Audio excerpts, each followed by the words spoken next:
क्या अब आस्था के नाम पर जबरन चंदा वसूली होगी? क्या भक्ति का मतलब ये हो गया है कि जो चंदा ना दे उसे सरेआम अपमानित किया जाए, पीटा जाए और उसकी जान तक ले ली जाए?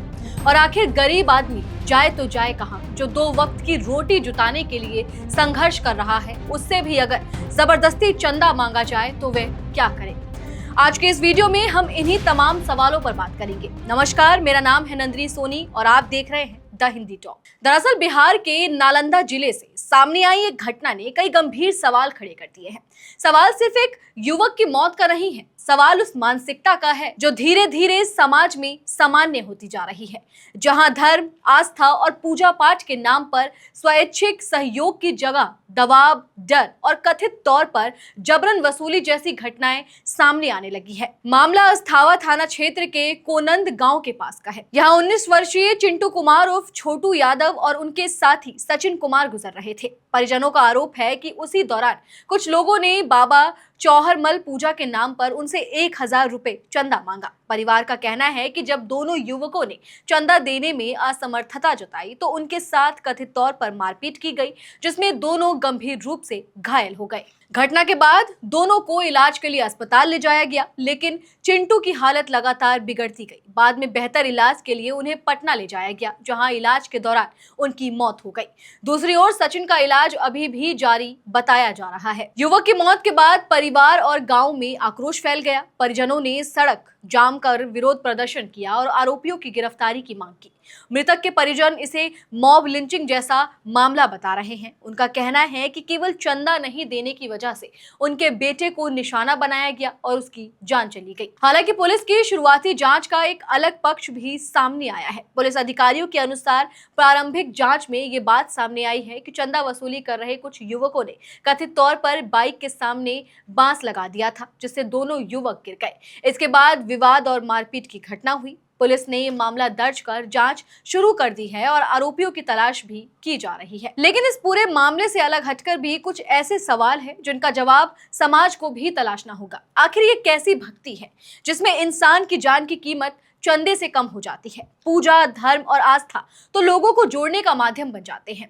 मंदिर, मस्जिद, गुरुद्वारा या किसी भी धार्मिक आयोजन का मूल उद्देश्य समाज में सद्भाव और सहयोग बढ़ाना होता है। लेकिन अगर किसी आयोजन के लिए चंदा देना मजबूरी बना दिया जाए तो फिर आस्था और दबाव के बीच की रेखा धुंधली होने लगती है। आज देश के लाखों परिवार आर्थिक कठिनाइयों से जूझ रहे हैं। कोई मजदूरी करके घर चला रहा है, कोई खेतों में मेहनत कर रहा है, कोई छोटी नौकरी करके बच्चों की पढ़ाई का खर्चा उठा रहा है। ऐसे में हर व्यक्ति की आर्थिक स्थिति एक जैसी नहीं हो सकती। कोई 100 रुपए दे सकता है, कोई 10 रुपए और कोई शायद कुछ भी देने की स्थिति में ना हो। क्या इसका मतलब ये है कि उसे अपमानित किया जाए या उसके साथ हिंसा की जाए?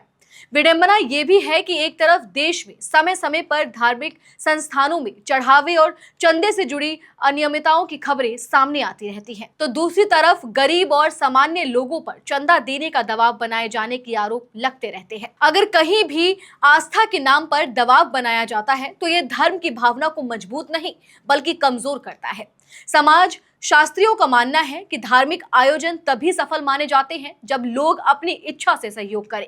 जब सहयोग स्वेच्छा की जगह मजबूरी बन जाए तो उसका स्वरूप बदल जाता है। यही वजह है कि इस तरह की घटनाएं केवल कानून व्यवस्था का मामला नहीं होती बल्कि समाज की दिशा और सोच पर भी सवाल खड़ा करती हैं। इस घटना ने एक और चिंता को सामने ला दिया है। पिछले कुछ वर्षों में भीड़ द्वारा हिंसा, दबाव और कानून को अपने हाथ में लेने की घटनाओं को लेकर लगातार बहस होती रही है। चाहे कारण कोई भी हो, अगर किसी विवाद का जवाब हिंसा बन जाए तो सबसे बड़ा नुकसान समाज को होता है। फिलहाल पुलिस जांच कर रही है और सच अदालत तथा जांच के बाद ही पूरी तरह सामने आएगा। लेकिन एक युवक की मौत ने यह सवाल जरूर छेड़ दिया है कि क्या हम ऐसे समाज की ओर बढ़ रहे हैं जहां इंसान की आर्थिक मजबूरी को समझने की बजाय उस पर दबाव बनाया जाएगा? क्या धर्म और आस्था का नाम लेकर किसी को डराया या मजबूर किया जा सकता है? और आखिर कब तक ऐसे मामलों में कानून का डर पूरी तरह से दिखाई देगा?